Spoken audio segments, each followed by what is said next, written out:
Good Friday morning. How are we doing out there? Morning. Good morning. A little bit of energy. Who's got some positivity, a good vibe, something to be grateful for?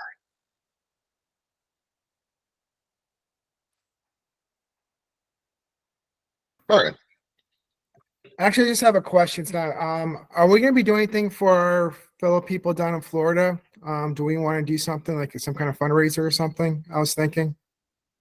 Yeah, I mean, probably we'll be doing something with the Rogi Give stuff, would be my guess. I don't know if anything is already in the works.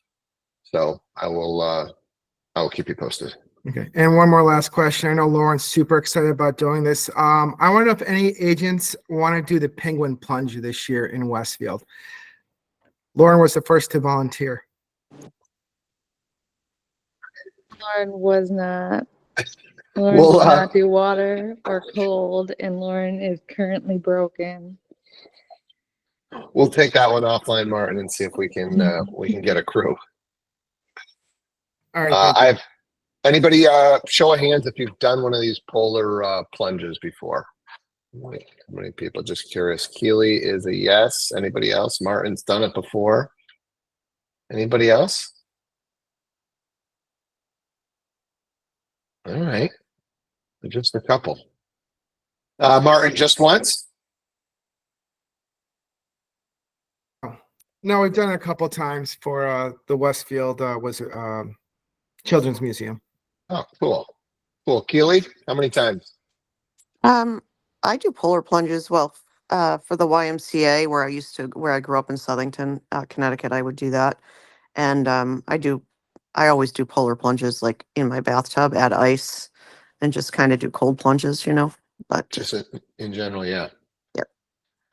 They are supposedly the health benefits are there, and it's a great way to just kind of stimulate the body. I've tried. I've done the cold showers, and it's just it's one of those things that I'm sure it helps, but for me, not one of those things I've been able to continue to make part of my either nighttime or morning routine. So, who else has got something going good in their life?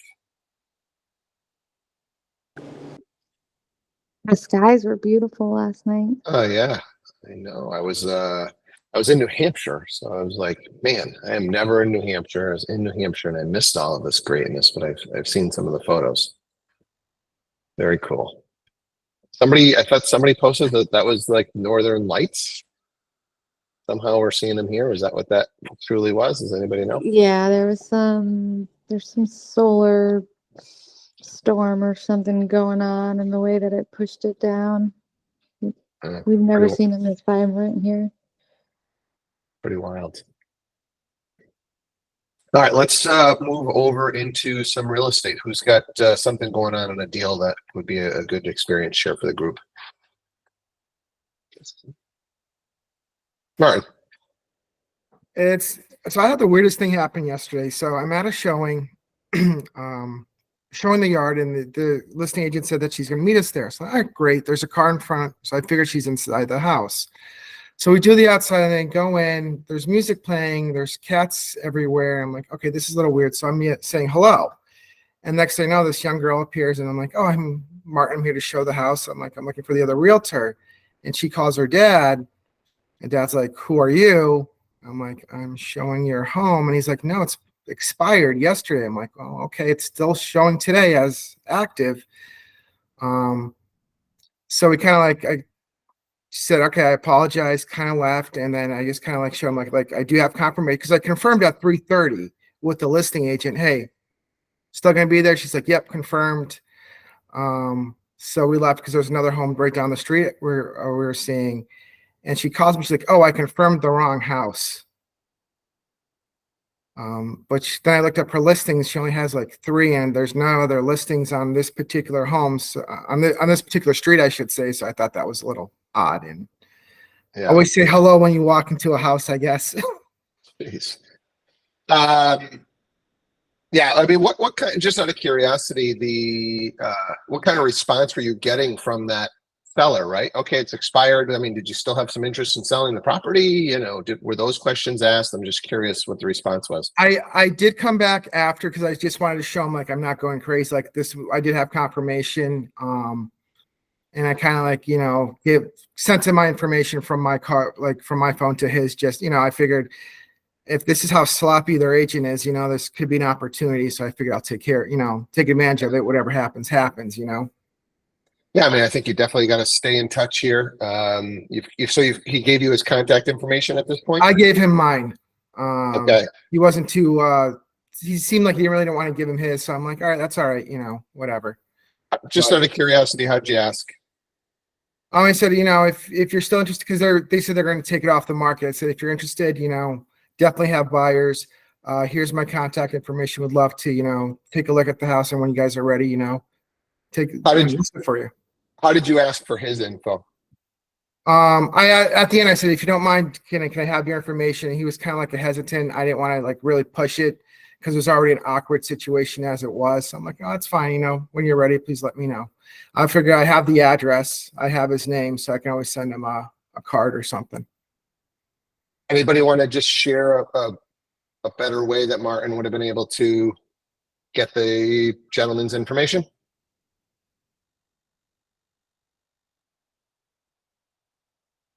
It's almost foolproof. It works almost every time.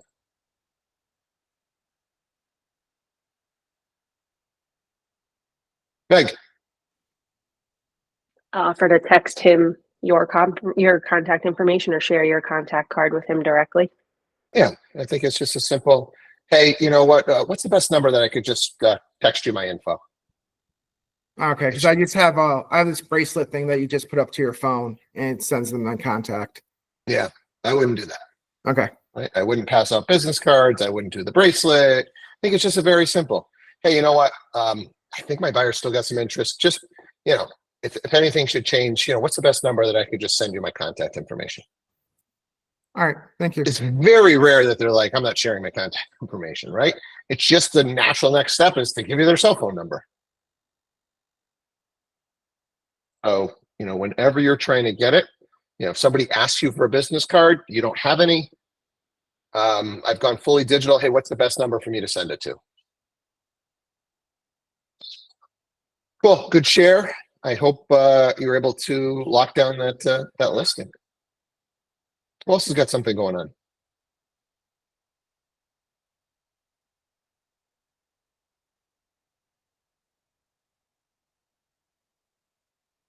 One of the things that came across my desk was, what are you guys doing for follow-up or process after a no-show? So you get a new lead, you know, they're supposed to meet you at a property and you get ghosted. Or they're supposed to, you know, do a buyer's presentation and they don't show up to the Zoom or the Loom or whatever you're doing. What's the follow-up looking like?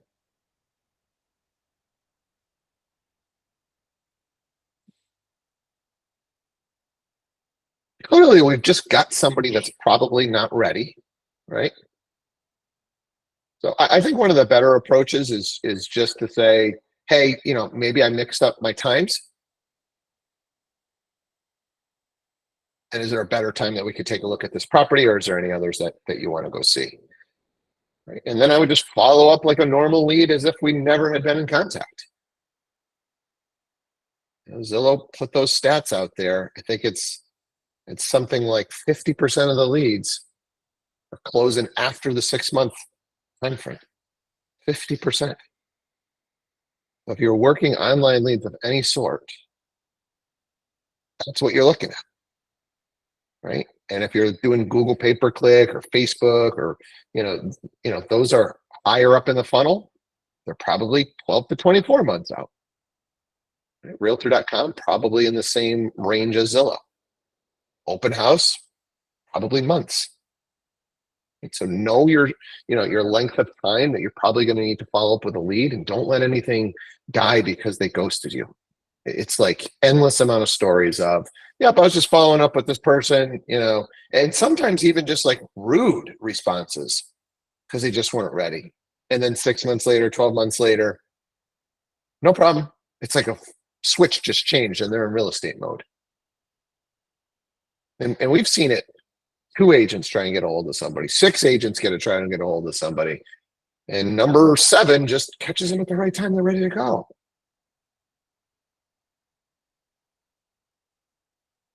So to be given up, I think you're making a big mistake. Most of these leads are going to be long-term down the pipe if you're dealing with any sort of lead outside of your sphere. How about, I have an agent? What is your line when they say, I have an agent? These are the types of things that you've got to have a script for. When we talk about scripts, right? The script that I just gave to Martin, or how to get somebody's phone number, you got to have that dialed in. You can't be in a one-on-one conversation with somebody after this call and not nail that to get their phone number and add them to your database. Right? At a minimum, Martin, you know that guy's address. You've got to set him up for a home alert, right? Some sort of a market value, right? So now your goal is, how do I get his email?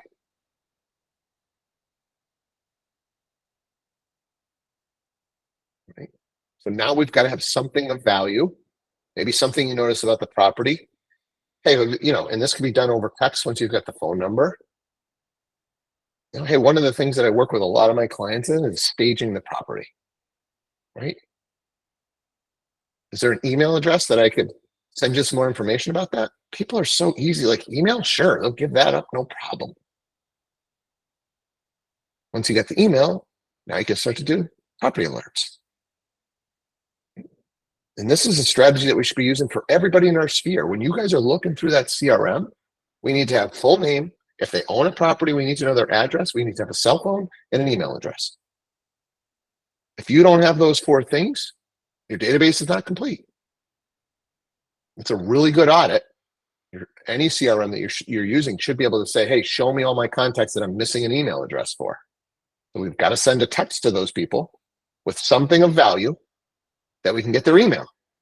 So now that our next group of emails goes out, they get those emails. And show me a list of people I don't have a cell phone number for.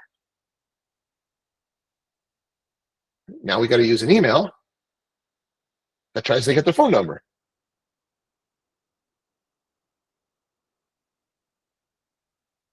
What are we saying when somebody says, I've already got an agent?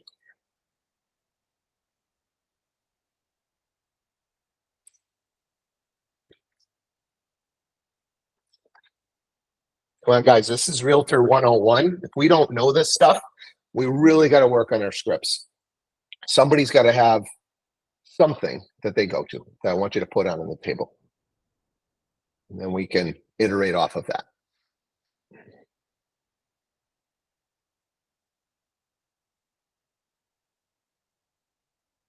Thank you, Jen. Go ahead. I just met now a client. I was getting my windshield replaced. He's getting his replaced. Started talking, and I asked him what he does for work, and does science technology sales. And come to find out, he lives the next town over, and I said, oh, whereabouts do you live? And then he's like, well, I rent right now. We had a hardship. Went into the whole story. So I'm like, oh, are you thinking you're going to want to buy eventually? And he was like, oh, do you do real estate? And I said, yeah, actually. And he's like, I know some agents, but I'm not working with any. And then we kept talking, and he says, he knew similar people, whatever. Long story short, he wants to do metal detecting on farms. I'm like, oh, I have a farm if you wanted to metal detect over here. So he's like, yeah, that would be great. And I go, yeah, let me know if you have questions when the time comes to sell. I'd love to meet with your wife too. And he says, actually, he goes, I want you to meet my daughter too. She's looking in Southington, if you don't mind going there. And she's not working with an agent yet. So it was like small talk, and I tried to get into the real estate, but like talk about other things first. I don't know. That's how I do it. Yeah, I mean, that's a situation that I think you handled perfectly. We're talking about some other stuff. We're gathering some information. We're not being pushy salesperson.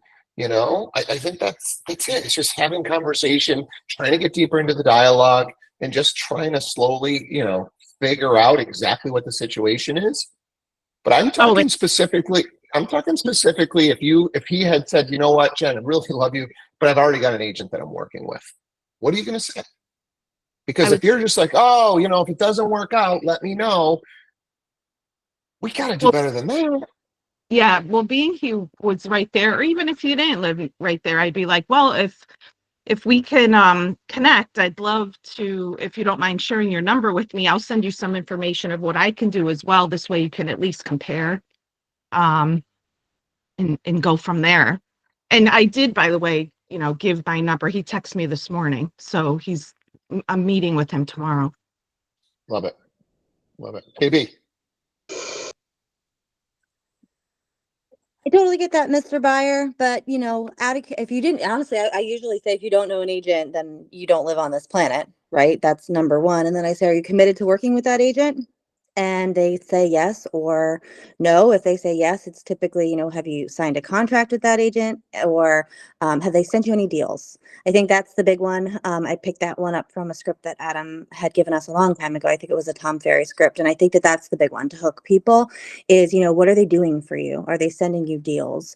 And deals doesn't even necessarily mean it has to be anything super fancy. It's just going above and beyond and knowing what our priority access program is, to be able to show some value that you're going to be able to work for them outside of what their supposed agent is just randomly setting it and forgetting it. So that's typically where I go, and that's what we typically train to.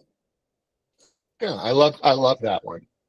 Right. I love the deals one. It's so easy. Right. So, hey, that's great that you already have an agent. I'm just curious, how'd you select that agent? What was the process? Oh, it's just somebody that I know. Oh, I think a lot of people pick their agent that way because I think most people tend to know, 4, 5, 6 different agents, right? And then you're using that little joke that KB taught. Matter of fact, if you didn't know an agent, I think you didn't have any friends. Right? Get them to just smile a little bit, something, right? But then I really do want to know, hey, what was the process? Just use the people that you know. Hey, I interviewed 6 people. I ended up going with the person that's the top agent in the town that I'm looking to buy in. Okay, this person went through the process. You're probably not going to get the business. But if the process was, oh, my aunt's an agent. Oh, that's interesting. Did you pick her because you felt like you were obligated to, or because she's the best person for the job?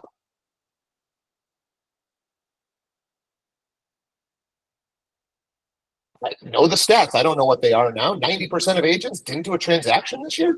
Just curious, do you know how many deals your aunt's done in the past 12 months? What are the chances that her aunt's done a deal? I don't know. Lauren. So first of all, a little blowing my mind at how few people jumped on knowing the response to that. Second of all, this is kind of what I've been referring back to. If you are not taking the time to practice and make sure that anything that comes out of a client's mouth in front of you, you are confident in answering, this is a level of professionalism that Steve has been referring back to again and again on the people who are going to stay in this industry with all the changes. And then secondly, for Roby agents to back up that question of, what deals have they sent you, or what are they offering you, right? Know the ins and outs of our one priority access program, the partnership that we have with Semper and what they're offering, right? And our VIP buyer program. If you don't know the ins and outs and everything that's offered by everything we have or whatever you have to offer, you need to. I mean, look, we don't want to be robots with scripts, but you absolutely need to know for different scenarios, what are my go-to lines, right? And when you say deals, right, is it vendor resources and the deals that those guys can bring, right? Like what is Semper offering? And then is it also just, is your agent just a set it and forget it? So going deeper on the deals thing, right? Hey, just out of curiosity, in the last 30 days, how many deals has your agent sent you that you weren't aware of or that you couldn't have found on Zillow?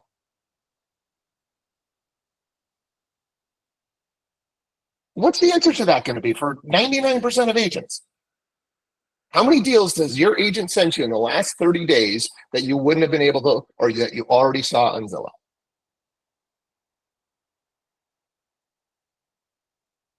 It's going to be 0. Right? And if the answer for you guys, for your clients, is 0, then you're doing them a disservice. And somebody else is going to take your clients. Right? Now, can we be digging for off markets and for sale by owners and expireds for 40 buyers at any given time? No. We need to know what are the 5 or 6 buyers in our group of 40 that really want to buy now. And those are the people, once a week, let's do a little bit of digging. Hey, did anything expire, right? Was there anything over the last 2 years that's been on the market that fits the search criteria of what my person's looking for, right? We took an initial look.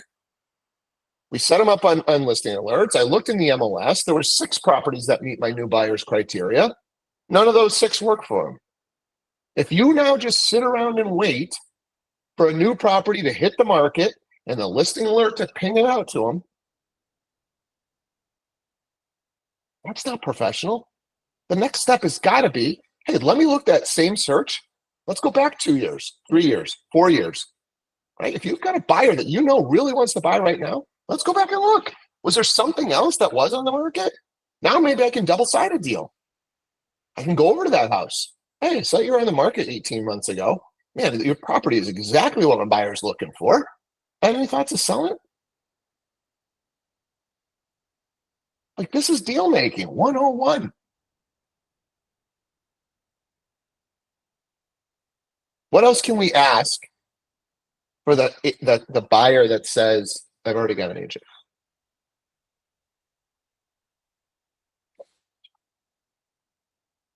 Meg. You can basically say, oh, I understand that. And how's that process been going for you? And just kind of dig into, by asking that question, it kind of prompts them to tell you, you can pretty easily find out if they're just kind of not actually working with the agent or, whether or not, like you said, before the, is this agent sending you deals question, you can kind of find out if it's just an MLS drip thing. And, people tend to open up with that question. Yeah, I love it. Right? Oh, you've already got an agent. How long have you been working with them? A year? And you guys haven't found your dream home yet? How's that process working for you?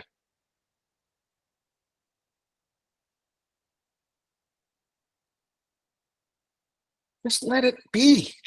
We're just trying to figure it out. Peel back the onion. Understand it. Right? You guys know most of these agents are doing absolutely nothing. Literally listing alert, set it and forget it, hope they call me. What else can we say?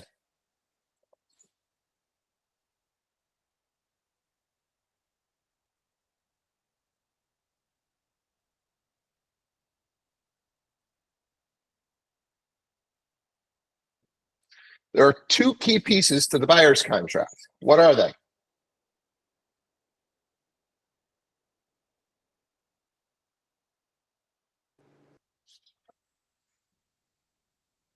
Come on, guys. Safe zone. If you don't get it right, no big deal. Participation is what matters.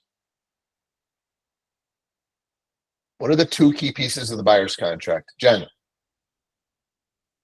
The timeline of what they're looking, when they're looking, how long they're looking, and whether or not they are aware of the buyer's agent compensation? Like, So the, Are- the are- two that I think matter for this particular scenario are territory that you're committed to, time frame that you're committed to. yeah, Right. territory. I was Right. going to say free. Yeah. Yeah. The third one is the commission. I don't think you'd be like, oh, how much are they charging you? I'll do it for less. I don't know if it would want to go there. Right. But I think it's a fair question to say, oh, how long are you committed to them for?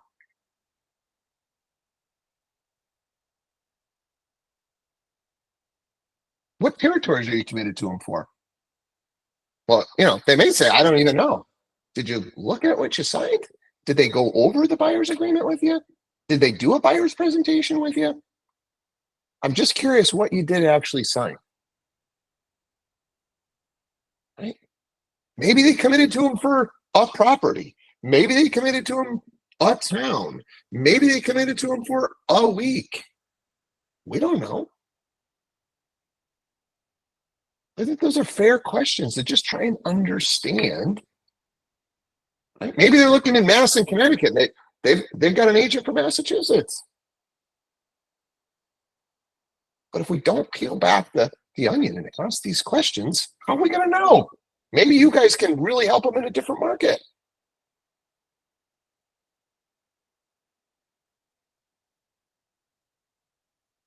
I hope you're seeing that the words that you use can really, really matter. And if you have to think about what you're going to say when you need to say it, that's not good enough. That is the absolute worst time to be thinking about what you need to say is when you need to say it. You need to know exactly what to say before you need to say it. We role play this stuff every single Tuesday. These are the scenarios that we're going to throw out there. If you think you need to sharpen your skills, get on those calls. You get one opportunity in front of these clients to get these words right. One. And the best agents convert significantly more of these leads, or even just not even a lead, somebody you meet at the grocery store and your kid's soccer team. The best agents will take your clients because they'll ask those questions. Right? And they're not being sneaky. They're just asking serious questions to find out if the agent that they're working with actually knows what they're doing when they know that they're a professional, that they do this full time, that they sold 20 houses in the last 12 months, that they're an expert in the market that they happen to be looking in. Right? All they're doing is giving that client an option. And they got better skills than you. So maybe they deserve that client. If all you've done is set them up on listing alerts and, hey, call me if you see anything that you like, it's just not going to cut it moving forward. So get sharp with this stuff, right? My tone today is pretty serious because this shit matters. This is the difference between talking to 100 people and converting 10 and talking to 100 people and converting 1. This is the difference. The person that converts the 10 just knew their words better. They knew the questions to ask. They knew how they were going to add value to that particular buyer. And they also know their bandwidth. They know that they can't do all this stuff for 40 buyers at the same time. So they take a good, hard look at their database. They ask the tough questions of their clients. They organize them from, super hat to, hey, this is a long-term nurture. And at any given time, they can go into their CRM and know who they really got to work. Who do they got to dig for? And they do that. They work the same amount as the agent that doesn't know their words, that doesn't work out of a CRM, that doesn't have their clients organized. They don't work anymore. And it's not they sell 1 or 2 houses more. They'll sell 10x more, working the same amount of hours. And this is where I believe it's going. The pros are going to sell more houses. Maybe we're going to see that commission compression, but the pros are going to sell more houses in this business moving forward. So get this stuff right, you guys. You're here because I know you want to get better. Right. So that's why I'm being so tough on this particular topic, because these things matter. And maybe some of you guys have, you didn't feel super confident just saying it on the call. That's fine. But if you're not super confident to say on the call, I think you're going to fumble through it when you're one-on-one with a client. It's going to come out kind of, sort of, and then you're going to be back in the car saying, I wish I said this or that or the other thing. Right? So let's just fucking nail it when you get that opportunity. Be pumped. And don't, reinvent the wheel. Go back to the same well. Hey, do you have a card that I could have? No, I've gone fully digital. What's the best number for me to share it with you? Right? That's just ingrained in my head. It's never going to come out any other way.